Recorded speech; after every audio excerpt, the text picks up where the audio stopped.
So excited to have you. Ehlers-Danlos syndrome is a disease that affects the collagen in your body, like how your body produces collagen. And collagen is in 90% of your body. And the best kind of visual way it was ever explained to me when I was younger was that your ligaments, so there's multiple types of Ehlers-Danlos syndrome. I have the hypermobility type, which is also type 3.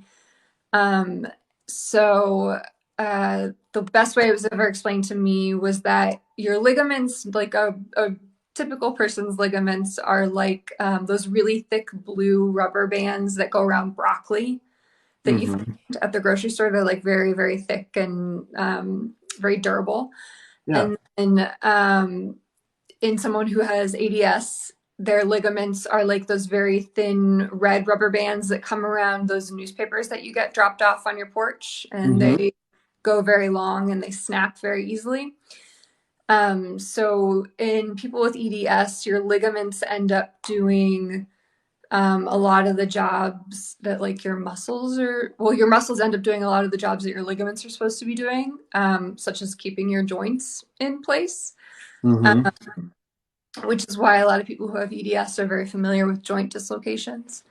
And it, like, the only fun thing about it is the hypermobility. So you're super flexible, which is fun and freaks people out. But yeah, and then it comes with an array of different things. And it's a spectrum thing. So a lot of people can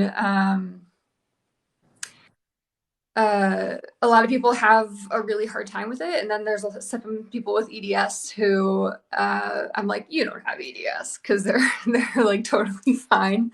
But Yeah. I mean, not to negate that, but they do have EDS, but it's just not as hard on them. Um, There's different degrees of seriousness of what people go through, and just all over the spectrum, right? So, and where would you say yours? Do you have like a mild version of it, or where would you say? um, Mine's fairly severe, I think. I uh,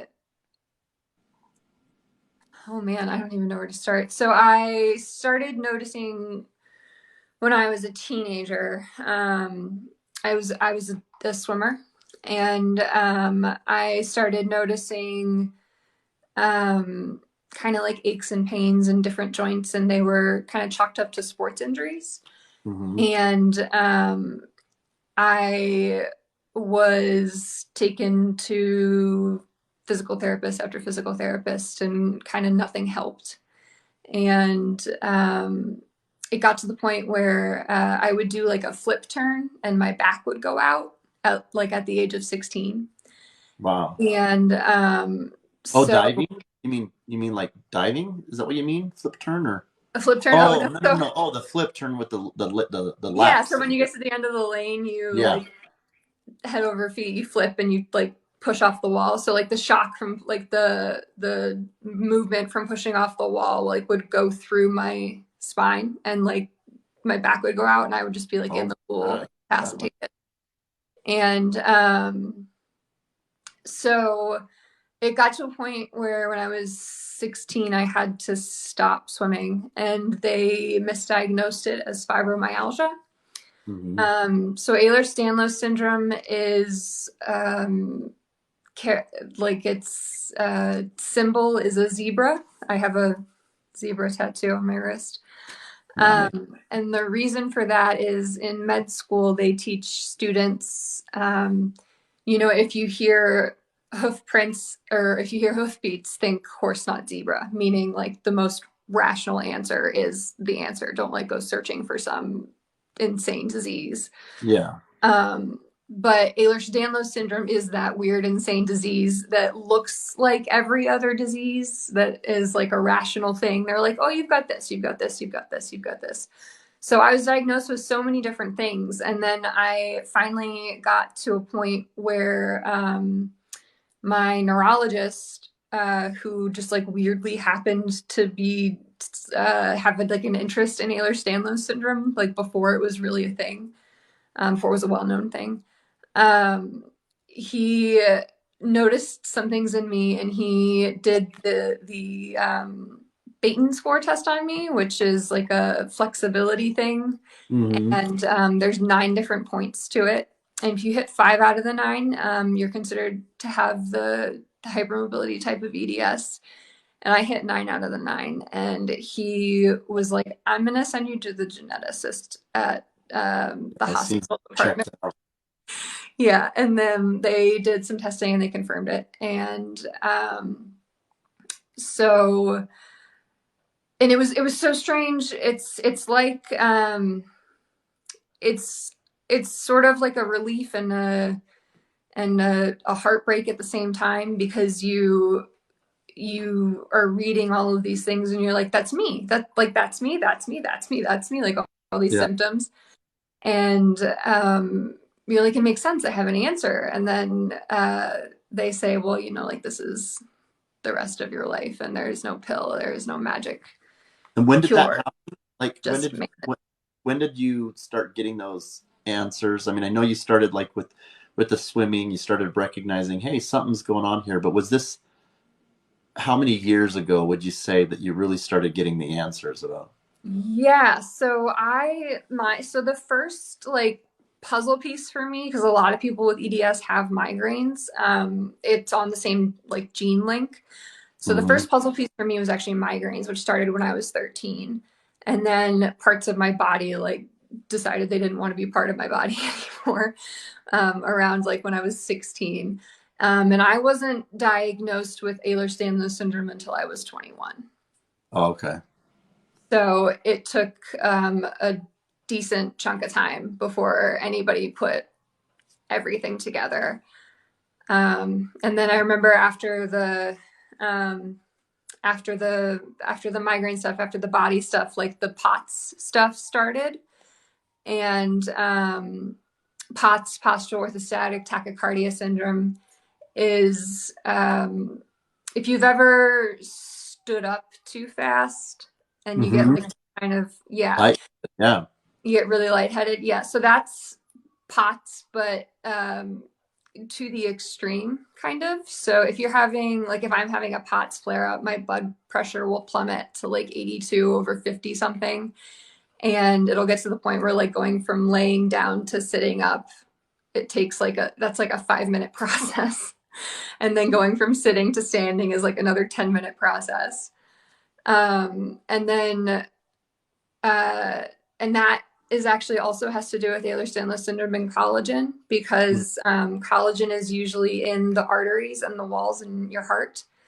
And so most people, when they stand up, your heart goes, okay, we want all of the blood to stay up here, and so the arteries constrict. And with people with POTS, the arteries just stay open and the blood's like, wee, and it just like goes all the way down to your feet. And so, Right, doesn't regulate the pressure of what needs to happen where, right? And it's just yeah, yeah. So it's a blood pressure thing, and it's been so long I've had it that I can usually catch myself. There's like a few times, and people, my really close friends and family, know like the look that I get on my face, and they're like, "Oh, okay, like we gotta we gotta go get Katie before she yeah, falls." yeah. But there's like a couple of times where I've like fainted in public, and that really freaks people out, which is fun for me, Yeah, because I know I I'm fine. bet. I mean, I'm not fine, but like there's nothing anybody can do about it. So everybody's like, she's dying. And I'm like, I'm good. Just give me like a minute. I'm good. Well, especially because people they're not gonna. I mean, it's new to them, right? They don't know Yeah. what it is, and of course, as people learn more of what you have, and then they get to know you, then you have family and friends that are more prepared to handle it. But if it's a stranger, it's like, right, what's going on here? Yeah, exactly. And I haven't, for the most part in my like professional life, I don't talk too much about like if I'm on set or something like that, or if I'm at work at the office. Because I'm usually really careful about just like being able to monitor it myself. But I did have uh, like an episode a couple of days ago, and my supervisor, she like caught me, and I was like, okay, so I should probably tell you I have this thing. and and she was like, that would have been good to know like ahead of time. And I was like, yeah, you're right. I should have told you. Postural orthostatic tachycardia syndrome. What's life like for you just day to day now? How did it change your day to day life? Um, so uh my life changed. I think it's really hard when you have a chronic illness, especially as you get older, being young and not being able to do the things like I would see my friends go do something, and I would know that if I were to go out, like out with them, or just like even like spend the night out, like out at a bar or something like that, that I would need like an entire day to recover before I was fully like able to function again, versus them, and they just like go to bed, wake up, go to work. So it's kind of, as a young person, it's hard to come to terms with what you thought your life was going to be, and kind of put yourself back in the reality of, okay, this is my life. Like, what are the options that I have available to me? And it's really hard to reconcile the two, and it often creates like this cognitive dissonance that I've been Hmm. fighting for maybe like 25, 27 something years. Um, so my, just in general, like before the last year, my energy levels are pretty low. Do you know spoon theory? So I'm more of like a visual, like I have to do it kind of person. So if you go online, there's like a game version that you can play. And I always encourage people to do that because it's very in front of your face. Like you get 20 spoons for the day. And like when you wake up, when I wake up, I have to decide, like, do I shower, or like, do I take my medication and like get dressed for the day? Like both of those are the same amount of spoons. And it's so something that's really kind of like one and done for normal people. Like I have to really think about and plan my life ahead of time. So if I know that and like, so this is, for example, this is how I've structured my holidays. I know that I'm going to be spending time with some family from out of town, and I know that we're going to have to travel there, and I know that that's going to be really hard for me. And Hmm. so I have um, days in front of that travel period and days after that travel period where that are just built in for rest. And I know that it's going to cause flare ups. So I have like my doctors on standby. I have, and like I've notified them and I've talked to all of them. And so it's really about like creating a plan and like thinking 17,000 steps ahead. Um, and or knowing that like, you know, I can either, if I have like options of things to do, I really have to be really careful about picking and choosing. And you know, like if I'm spending my time with you or on you, like know that, or someone with like or chronic illness or mental illness is spending their spoons like on you, like know that you are loved and valued and a very important part of that person's life, because it is so hard to um like get through the day sometimes. And if somebody sets aside like a certain amount of spoons to spend time with you, like that, just know like you are so special to that person. Like that person wants to be there, and that means so much more than like anybody else who could just be like, oh yeah, I'm here, hi. um No, Be- that's beautifully said, and I like um, the emphasis that you place on, you know, if you are in someone's life and they have chronic pain, to take more time to not just appreciate like you would anybody else that's reciprocating or investing in your life, but um, it involves a commitment and a willingness to be better. I have limits, but also that, there are other people around me that have needs and wants and things that have to happen. Um,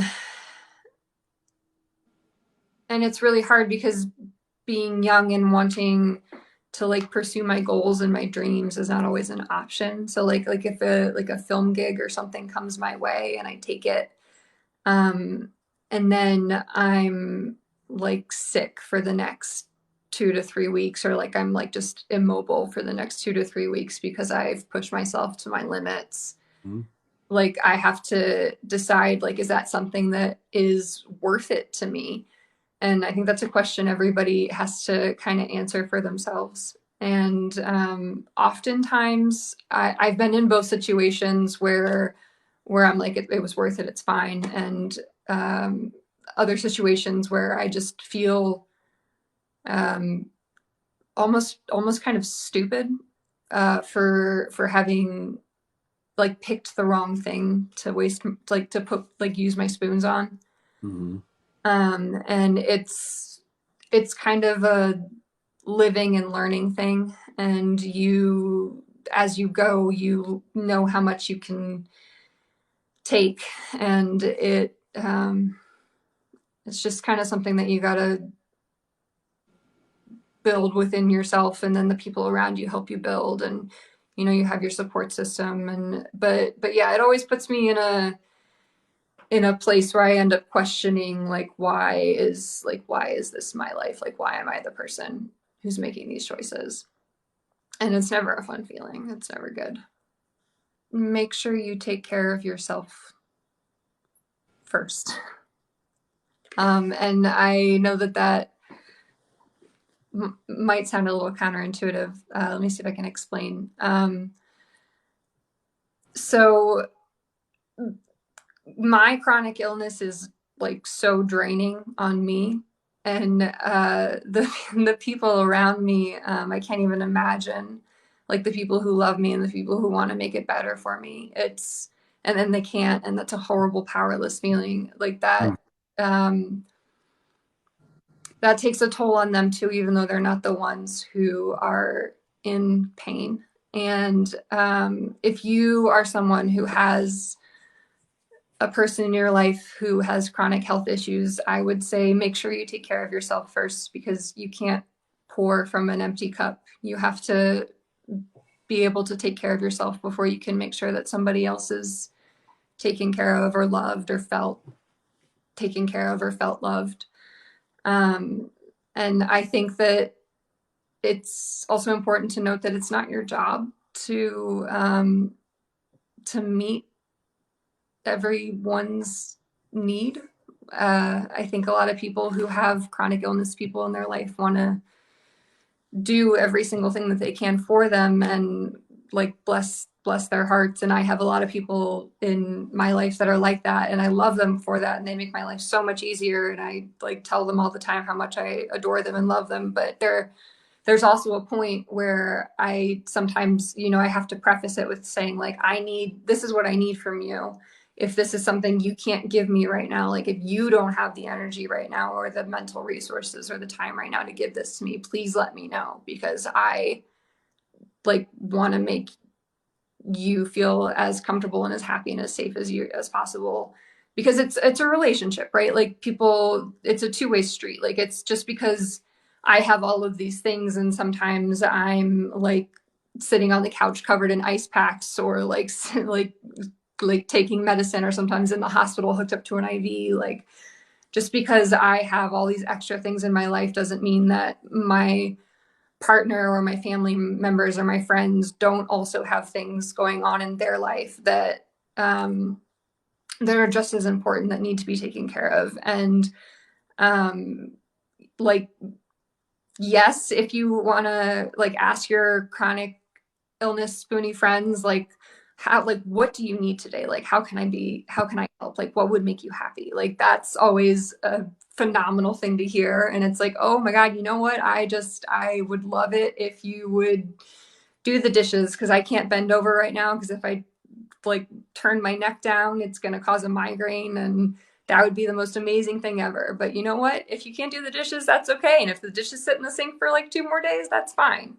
So Yeah. um, I think it's just finding a balance of making sure that um,